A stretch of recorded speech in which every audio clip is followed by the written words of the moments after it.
Let's bring in one of our all-time favorites and been with us on the game day crew for a few weeks this season, and one of the great receivers to ever play at BYU, our friend Austin Collie.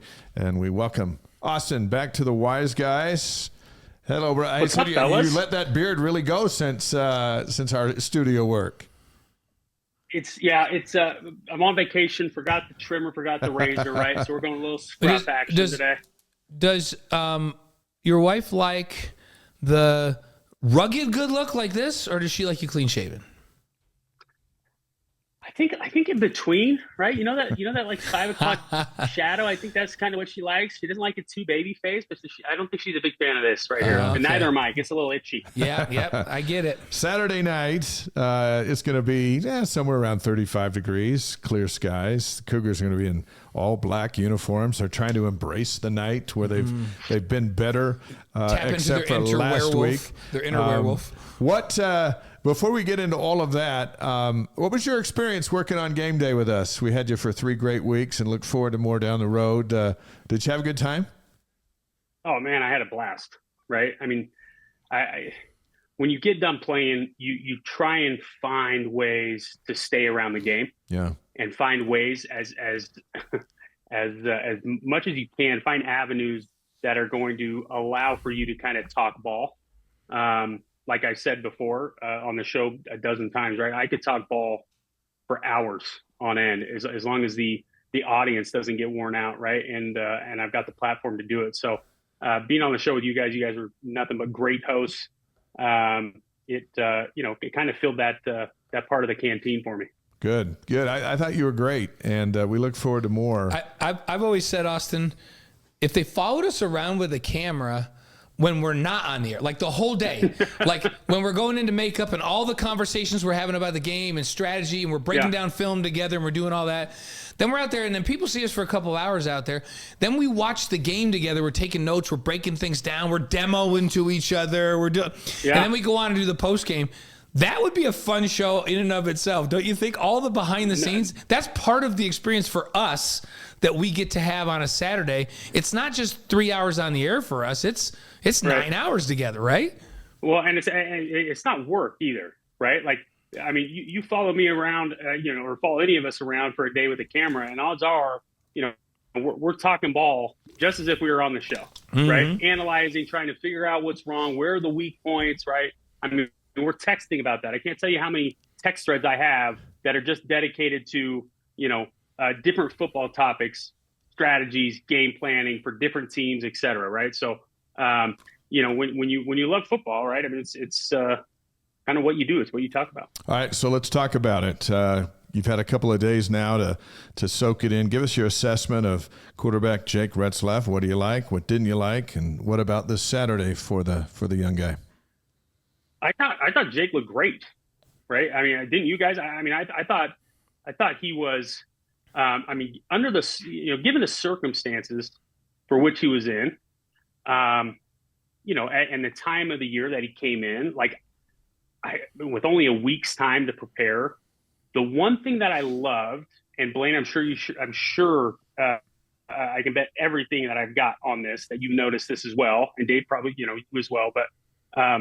The one thing that I noticed about him that looks or is a little bit different is he was able in what would have been a 3rd and long situation, he was able to get us in 3rd and short with his legs, right? He was able to create and, get 6 more yards on a broken play. Whereas in the games past, if we had pressure or any amount of pressure and it was a broken play, odds are we were staying at the down and distance that we started at or even a little bit more, right? Whereas, and that's not a knock against anybody, it's just his ability to create with his legs and, how quick and fast he is. That was one of the things that surprised me too, because I'd seen him in spring ball, seen him in fall camp, and I maybe really didn't get to see him open up all that much running the ball because they never got that opportunity to, but I mean, he's shifty. I mean, he's got some moves, he's got some wiggle to him.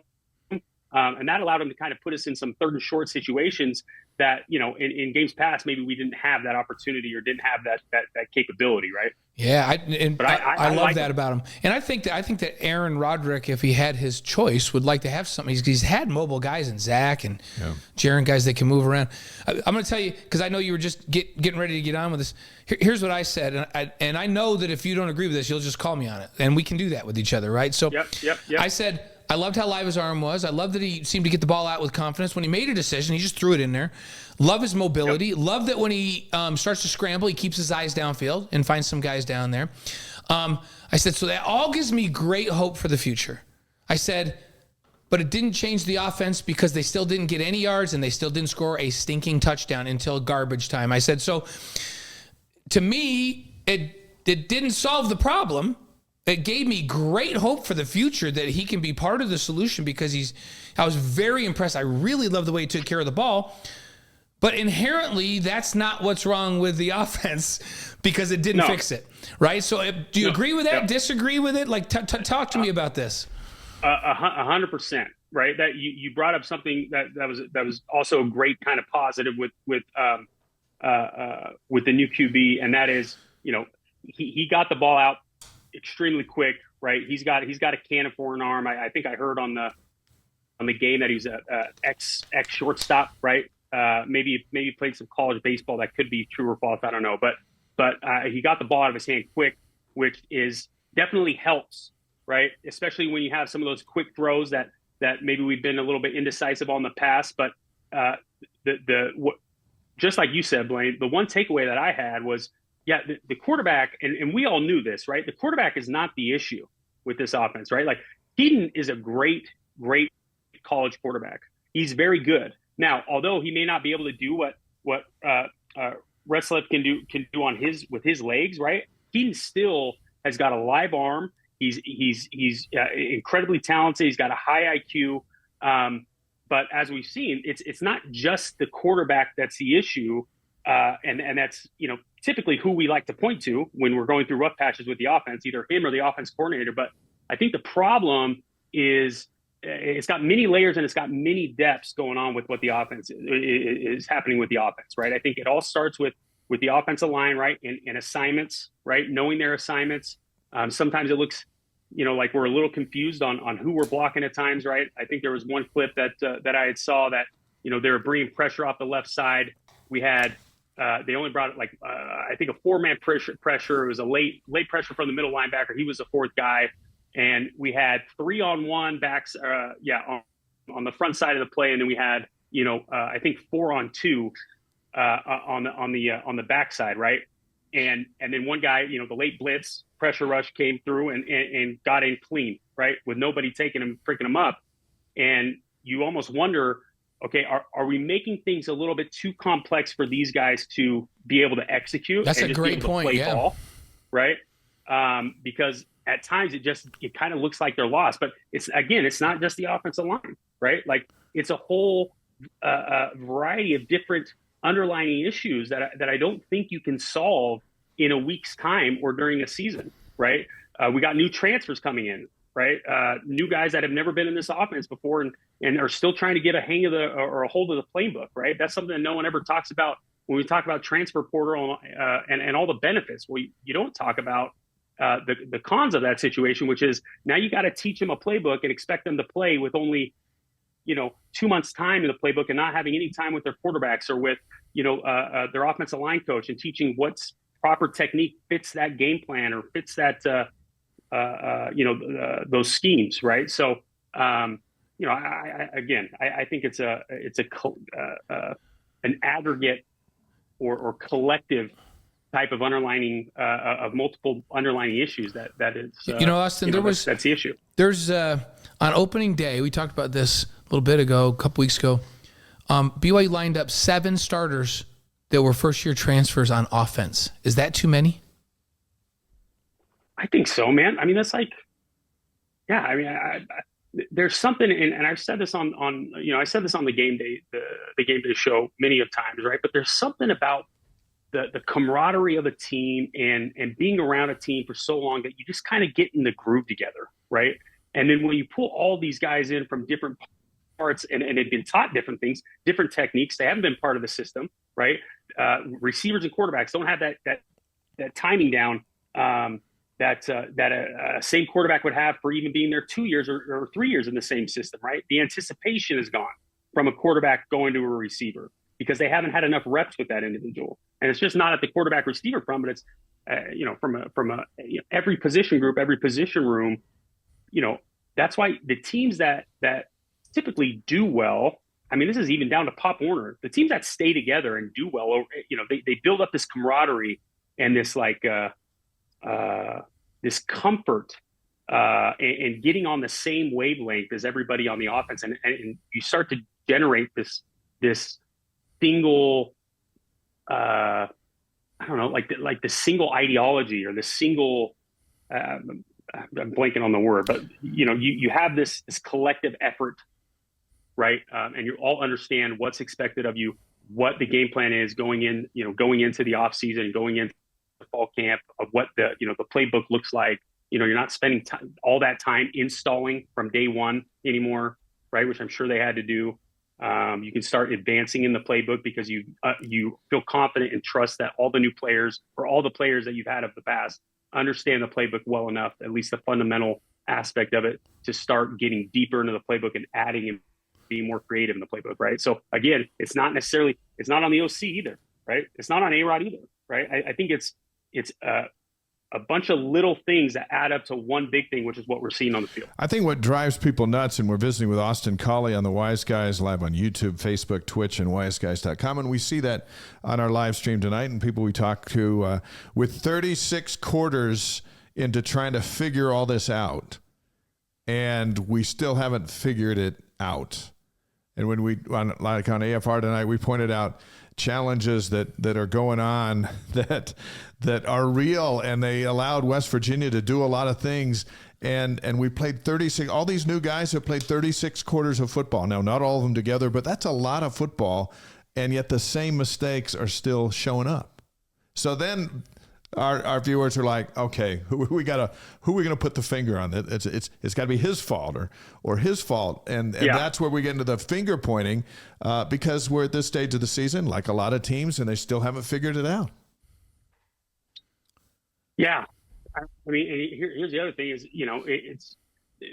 you can't help but think, okay, maybe the outside pressures, the outside environment of this constant talk, like the offense isn't delivering, doesn't have something to do with it as well, right? I mean, they live in a community where they're constantly surrounded by their fans, constantly surrounded by those that are criticizing them, right? And so, the one thing that you got to do is ensure that locker room is still in it mentally, right? From a psychological standpoint, that they still believe that they can win games and that they could be productive on offense, right? Like we like to hope no player or no coach is listening to this podcast, right? I mean, that's the idea, right? Is you don't listen to the outside noise. We just keep our freaking nose in the dirt and we just keep grinding, and eventually we're going to start to see success. Now, I mean, that you would like to see us put the ball in the end zone, right? In the past 36 quarters or the past, couple games,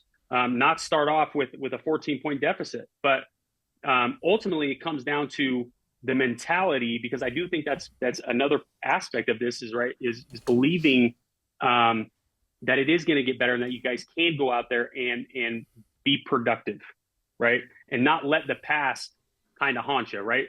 Start as a new week, put those last weeks behind you and get back to it. But again, I think it's wrong to think like there's one answer to the lack of production that's going on in offense, because I do not think that's the case, right? It's definitely not the quarterback. It wasn't the quarterback, right? As we know, we've seen, right? I don't think it's the offensive coordinator, right? Although, there could be some more creativity and play selection that's a little bit better on first and second down to keep us out of third and short, maybe get a little more creative in the quick game. But then you go down to, okay, well, we can't do any of that because guys aren't remembering the plays or we're missing assignments, or the quarterback's not trusting where guys are going to be as far as receivers, We're not trusting, the one guy that I do see a lot of promise or improvement in has been Aiden Robbins. Like, I love how that kid runs. Yeah. Like, I love how that kid runs. Yeah, right. now What about, I was going to ask you, because the position you played, and then that's the other thing. We never found out that Aiden Robbins was not healthy for any game this year until 2 weeks ago.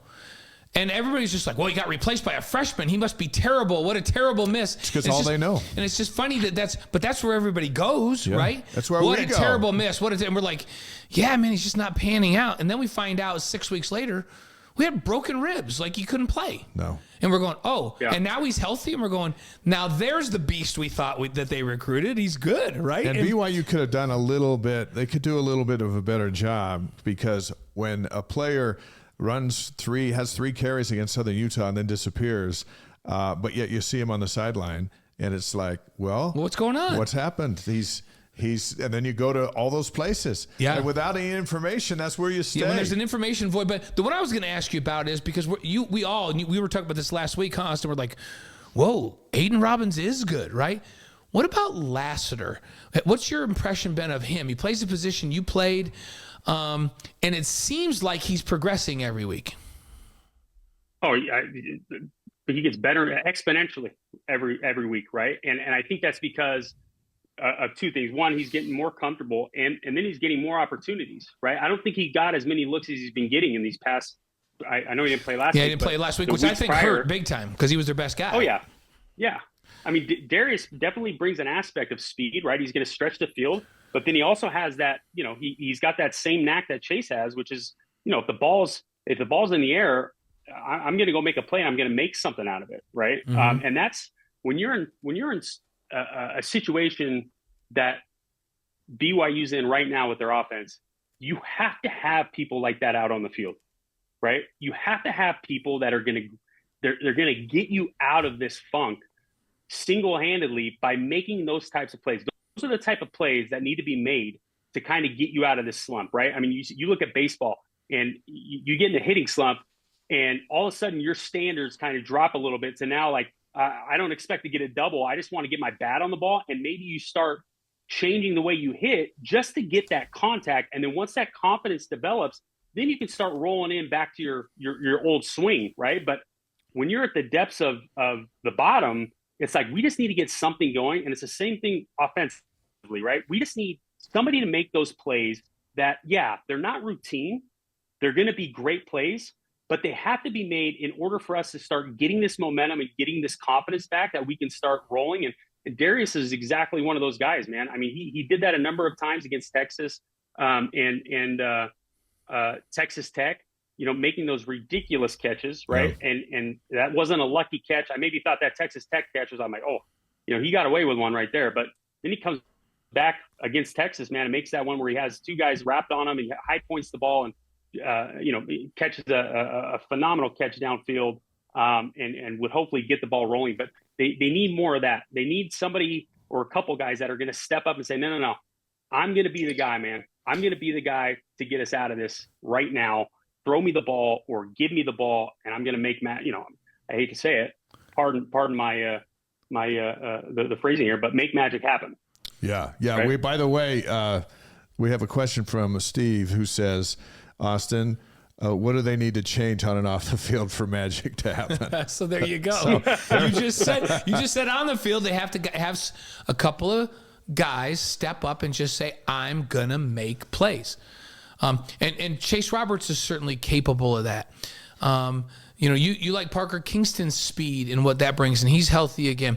So certainly on the outside they have some guys, and Aiden Robbins we all like now. So there's some skill weapons that can kind of do what you're talking about, right? I think there's some guys that could go make some plays and maybe get some momentum going.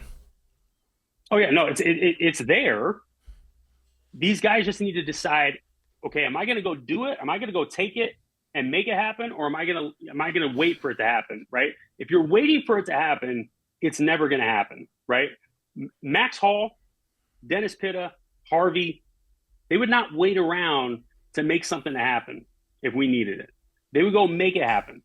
Right. I can't tell you how many times I'd come off the field livid. I mean, you ask Brandon Doman, I'd come off the field livid because we'd be in the funk and they hadn't gotten me the ball yet. I'm screaming on the sideline, "Give me the ball," because I knew I had the confidence. Okay, this is what I can do. The same thing with Max. Max would do the exact same thing. Yeah. Right. They need, and I'm not saying I'm one of those guys, right? But like Max and Dennis, man, like they knew if you give me the ball, we'll get this thing rolling. But you got to do it now because I'm done getting staying in this funk or coming having like 3 or 4 3-and-outs and not moving the ball. Right. But, if you want to move the ball, give me the rock. You are one of those guys, by the way. Yeah, we can say it, and all the numbers back it up. And you played the Super Bowl. The nice part and all is that stuff. when you think about that team, and people are like, man, why was this team so good? Why was that team so good? And then think about you have Max, who's just a dog, right? Like when we say a dog, we're talking about a pit bull dog, right? Playing Max quarterback. is going to be with us next week, right? So you got Max slinging it. You got you outside, Dennis inside, and Harvey behind him, handing the ball off to Harvey, and a bunch of dogs on the offensive line, right? And yeah, that's the formula right there. That's the formula. You got dogs outside, you got dogs inside, you got dogs at running back, and you got dogs up front. That's all you need to be good on offense. Bunch of alpha dogs. Hey, Austin, before we're going to hit you up with a couple of NFL questions because we love talking to you about that. But give us your forecast for Iowa State, Oklahoma State, these 3 games ahead for BYU. What do you think? It's going to be an uphill battle for sure. Like it is going to be an uphill battle. These are not 3 teams that are just any other 3 teams. These are very, very, Iowa State is a very, very good football team. Oklahoma, obviously, very good football team. Oklahoma State just put it on Oklahoma, right? Like this is, if we can get one win, and I know the mentality is, no, we got to win all 3, right? But in a realistic world, if we can squeeze out a win in these next 3 games, man, I would be happy with where we're at right now. From what I last saw against West Virginia, if we can squeeze out one more win, man, that would be a win. And a win against Iowa State at night, at home, who's a very good defensive team, but not quite as explosive as Oklahoma State or Oklahoma offensively, probably the most likely, right? Yeah, I think, but see, that's the thing. It's so hard because we have the talent, man, to beat any one of these teams. I truly believe that. Yeah. So if it clicks, right, we get guys to show up, right, and again, we get a few of them that rise to the occasion and say, hey, get me the rock. I want to be the difference maker. And then we get just a couple of the things ironed out, man. I mean, this team could be hitting on all cylinders. We've seen it happen. We saw it against Arkansas State, even though that wasn't the top, the apex of our talent or our potential. But I mean, it looked a lot better than what it looks like now. Yeah. So you're saying it's not out of the question they get Oklahoma at home, or they, if turnovers are a funny thing in football, you get everything. You get an Oklahoma in here and you turn them over 3 times, you're in the game. Yeah. You got a chance. Yeah. I think the next 3 teams, they're fantastic teams. They're beatable. I think they're beatable. It just matters. Okay, what BYU team is going to show up that week? Yep. I think Iowa State is probably our best chance, but then again, they're a very, very good football team. Yeah, very physical. Before Austin reveals his 5 greatest NFL receivers of all time, let's throw some names at you. We've got a group of BYU players in the NFL right now. They're on every channel. They seem to be on every team. Let's throw a couple of names at you, and then tell us what you think. And I know let's start with Jaron Hall, who was off to such a great start, and then bam, it was over. Yeah, no, that was tough. That was tough for Jaron, only because you got Dobbs that came in and played. I don't even know how he pulled off what he pulled off. Right, never having taken a snap at center and not knowing really anybody's name or the playbook and having to be coached right on the headset during the play call. That was incredible, right? But I mean, Jaron has a ton of promise. I think BYU's day and age of hitting an NFL guy every once in 5-10 years is long gone, man. Like we have Kalani has done an incredible job, and the coaches there. For the most part, have done a phenomenal job of prepping these kids for the NFL and getting them NFL ready. I know that's one of the things Kalani has kind of made extremely evident in his recruiting, as well as like what he wants to build the program around, and that is getting kids NFL ready.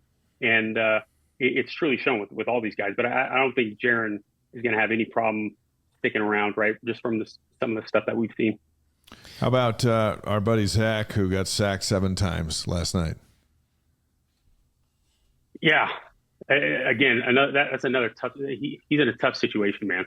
Right? Like, you'd love to see some of the times just to get rid of the ball, not worry about making a mistake. But I got to be honest with you, like if I point out Zach to my kids as you want to see mentally tough, and I give Zach all the credit in the world to know what he's gone through as a quarterback, and I only know half of it. Seeing fans boo you, seeing fans, talk about you, even some of the former alumni from that team.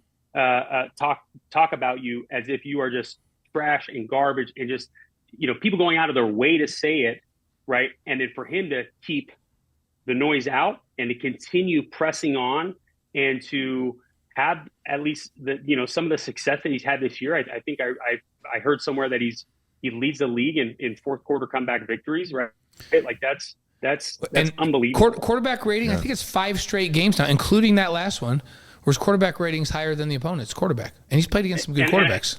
And I want to see him start ripping it, dude. Like, it's not a coincidence that Zach Wilson in the fourth quarter, when he's down and they need big plays and they just let him loose, is more successful than the first 3 quarters, and that is because you're allowing Zach to let him play in his element.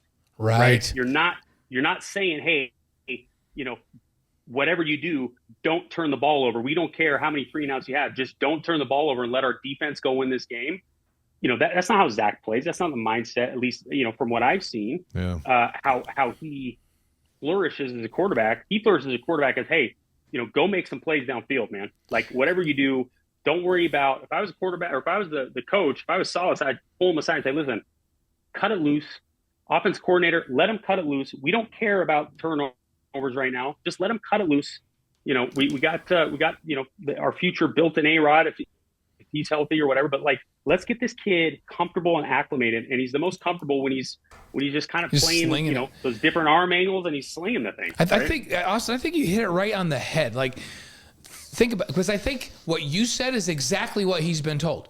Because remember when he played last year, I think this coaching staff probably came to him and said, you're not going to get back on the field if you keep turning it over. And this is one of the best defenses in the league, allegedly. So don't turn it over. Like, don't force the ball in. Take a sack before you just throw a ball downfield. And that's exactly, I think he's doing what he's coached to do, and he takes a lot of crap for it. Yeah. And it's not fair. I think he's in a terrible situation, and I think it's a terrible organization. Can I say that? Yeah. All right, Puka Nacua. What about Puka? Oh, I mean, I don't think much needs to be said about him. I mean, he's off to the races, man. It's fun. All these guys, man. It is so fun to watch. You watch guys like Taysom. Yeah. You watch him. You watch Tyler Algier. The amount of success that these guys are having in the NFL is just. I mean, honestly, it's so fun to watch. But watching Puka, I mean, that kid seems like I think I saw him coming in pregame into the pregame huddle, giving like a kind of a pregame speech or a hype speech, like getting everybody hyped up. And I'm like, you just don't see that from rookies. And you're not allowed that from rookies. Like, you have to earn that respect. And he's earned that in like the first 7 weeks of his NFL career. Mm-hmm. To be able to come in and get your team hyped up like that. That takes a lot of respect from your peers to even allow you to get in there and to take you seriously. Yeah, rookies have to be, don't talk. Yeah, right? You just pay for the meals. You just do this. You just do your thing. No, listen, I tried doing that in a huddle one time during a 2-minute drill. We were in Tennessee, and obviously, I was in the huddle. I was in the huddle with 10 guys who probably had 10 plus years. They had kids in high school, right? The difference between me and these other kids or these other guys was like, I was watching them when I was a freshman in high school. Okay. Oh man. That's how old that Colts offense stuck around together. And I remember we were in a 2-minute drill, and I started feeling myself a little bit. Like, I was having a pretty good game, right? I think I had like 8 for want to say like 175 that Yeah, game. yeah, you were balling. Touchdowns, right? So I was feeling pretty good, and we're in a 2-minute drive. I'm like, what? And, I feel comfortable enough at that point where I'm like, let's go, baby, let's keep going. And Jeff Saturday goes, hey, Austin, just take it easy, bro. You just got here. I'm like, noted. What a deflated. Yeah, what a deflator. Like, the center tells you to turn it down a notch. But I look back and I almost cringe at the fact that I was even trying to hype these guys up who had been in the league. 3 of them are future, or 3 or 4 of them are future Hall of Famers, right? And they'd been in the league, already won a Super Bowl. They were the most winningest organization in that decade. And here I am as a rookie feeling myself because I had one great game trying to be like, yeah, I'm one of them. And it's just like you're not even close to this level. So just tone it down, bro. That's awesome. Kyle Van Noy is not a rookie, but he has found new life with the Ravens, had a couple of sacks, forced a fumble. And he's on the other side, just as a veteran, finding a way to stay active. Yeah, Kyle's one of those guys, man, that could just roll out of bed and just be a straight baller, right? I mean, I think I saw him on Pat McAfee show 4 weeks ago. Yeah. Right. Just hemming it up with him. I mean, that kid. For the first couple of years, it took him a little bit to find his groove and to find an actual place of opportunity that was gonna, really, bring his talent level to the surface. I mean, obviously he was a baller at BYU, but I mean, he's been doing it for years, right? So he's to the point now where he can roll out of bed and suit up. We love that because he did he called it with us on the show. Yeah. Like, season's already going, and he's like, well, we kind of talked to my agent, and I really didn't want to go to camp. And so what I'm going to do is I was just going to sit back. I'm staying in shape, had no interest in camp. And somebody's going to get hurt, and if it's the right situation, he didn't say I'm just going to roll out of bed and go play. Like, he's been working out hard, but it was almost like, oh, at my age and with this many years, this camp is just nonsense stuff. So I'm going to, and I don't care if I play a whole season, but I still love it. So I'm just waiting for somebody to get hurt, and then I'll go play, and I'll find a team, and I'll play. So I love the fact that he called it, right? Yeah, that's called he's got a lot of years on his belt, right? Yeah. That's the wisdom of a 11-year vet. How long has he played now? Oh, it's at least a decade, right? Yeah, got a couple Super Bowls. Is Fred right now the shining star for BYU in the league, Fred Warner? Absolutely. 100%. He is a once in a generation talent, that kid. And what's crazy about Fred is typically when you get to the league, like your first to second year jump, I think they say is like, you can see an improvement of 20%. Mm-hmm. Okay. Then from there, it diminishes drastically, where from that point on, your margin of improvement goes up, it's maybe like, 2 to 5% each year, maybe. But then eventually you plateau, right? Because now you're getting older, right? Although you may be getting your football IQ and understanding of football may be getting better, you may not be as quick, as agile, as explosive, etc. Right? Mm-hmm. So then it starts to plateau and then even diminish. Fred just keeps getting better, and I don't know I don't know how it happens, but every year it's like he takes this like 20% increase in talent level, which is like not. I mean, I've never seen that happen in my life. I mean, he just keeps getting better and more dominant, and it's kind of scary to think that if he keeps doing this, where he's going to be. But I mean, if he keeps on the trajectory that he's on, man, I mean, he's a future Hall of Famer, and I'd probably say probably one of the best, if not the best, player to come out of BYU. Yeah, amazing. Austin, Collie with us. Hey, let me ask you a Taysom question, and then we'll get you out of here.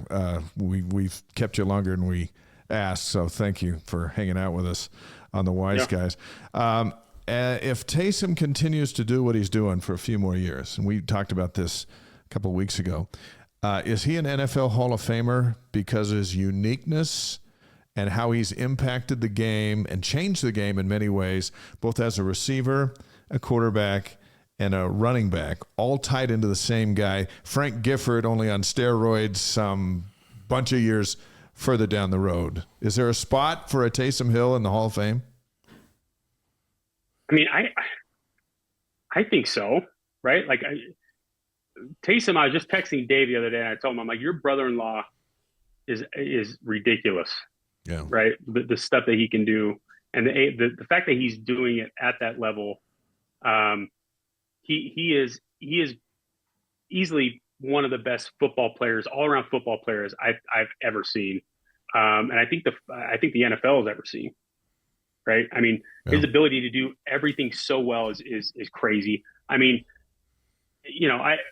to think about what qualifies. I mean, if it was based specifically on production and what he's done, then absolutely, right? Absolutely, I think so, right? But I think making it to the Hall of Fame, there's so much more that goes into that it would be hard to say. If it was strictly based off production and success individually, then yeah, I would say if he could do this for a few more years, he'd definitely be in the discussion. He's certainly. It's crazy to me how recognizable. Like, oh yeah, everybody knows who Taysom Hill is all around the country. Like, oh yeah, he's New Orleans, just does everything. Like and every team wants to find one. He's so unique that he's one of the most recognizable players in the league. And then Fred is so good.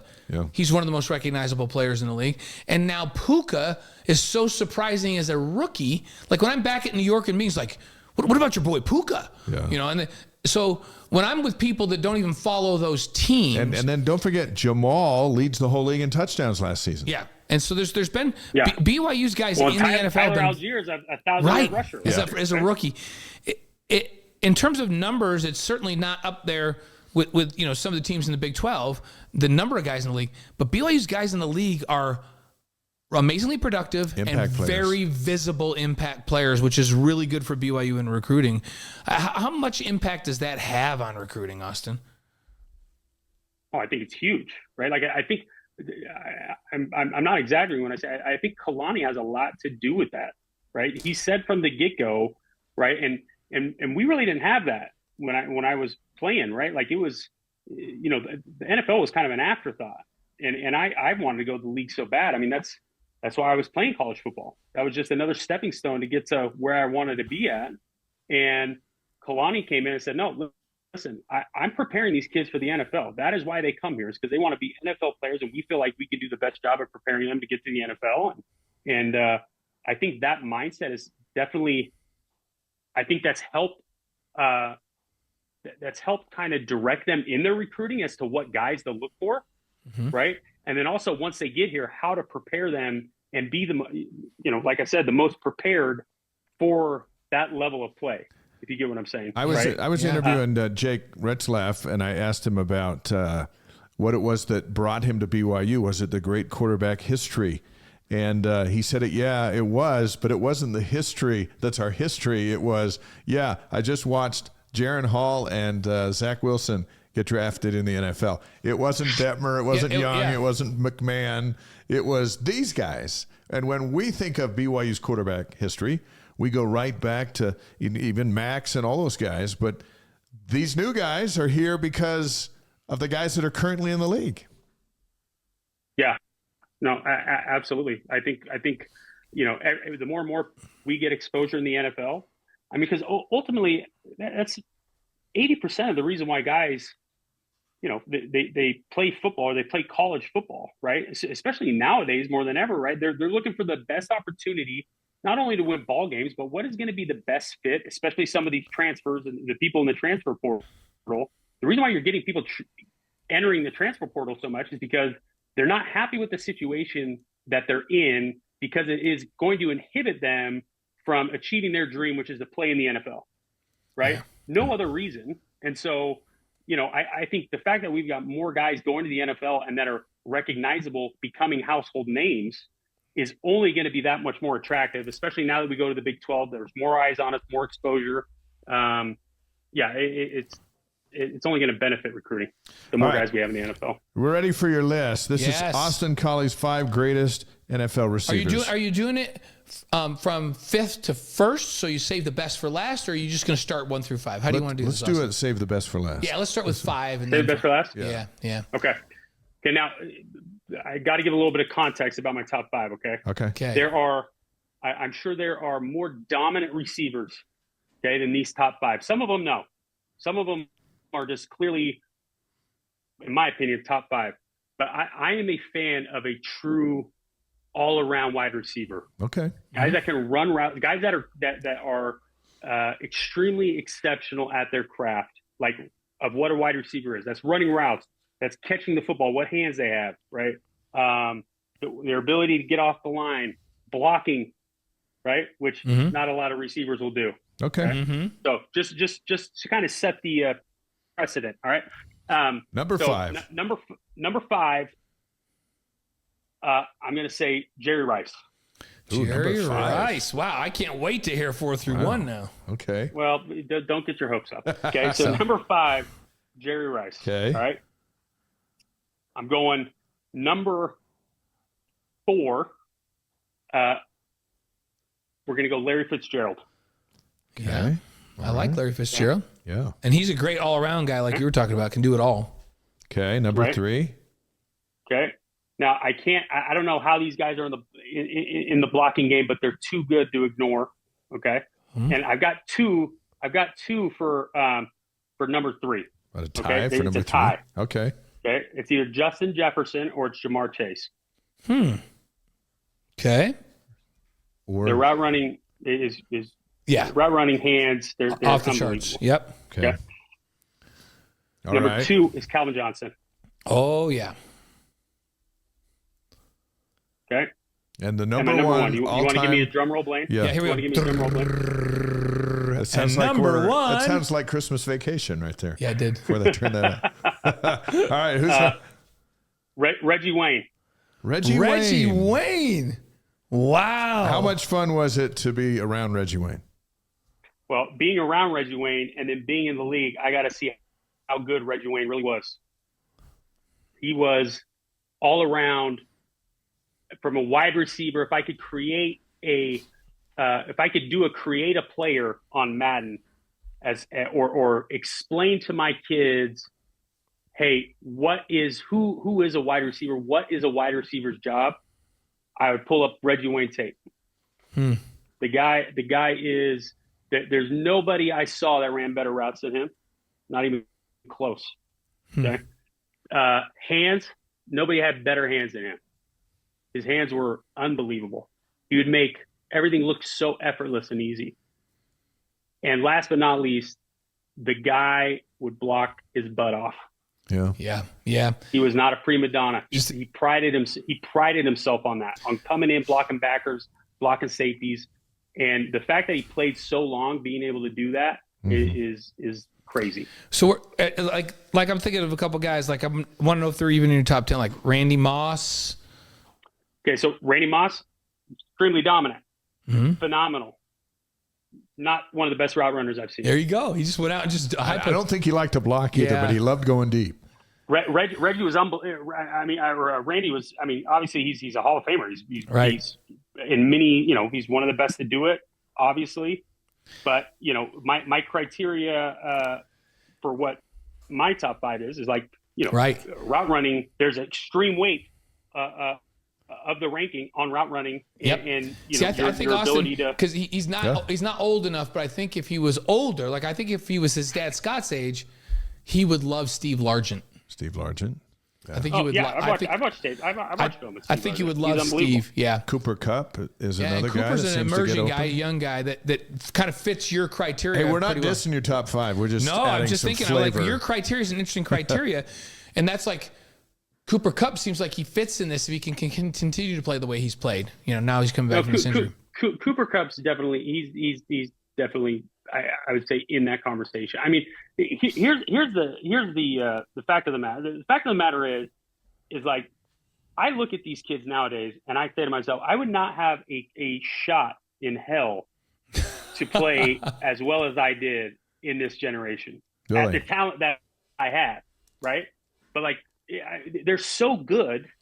The stuff that these kids are able to do is crazy. So like obviously the talent continues to get better. And so to say like, okay, if you were to play a game, who would you be putting in the game top 5? Like, well, I mean, again, Jerry Rice for his time was considered a technician, right? Like unbelievable route runner. Can he run a route like Jamar Chase right now? No. Yeah. No one can run a route like Jamar Chase or Justin Jefferson. and they're bigger. They are unbelievable. Yeah, bigger and faster these days, and they're stronger. And, yeah. So it's hard to say if you're going to pick top 5, I mean, I could pick 5 receivers right now from the NFL that would, if we're going head to head with the old timers, would give them fits. Which is interesting because in football, it's just gotten so much bigger and faster. It's funny because I've had this conversation with Pat Riley about basketball, which I think, he knows what he's talking about.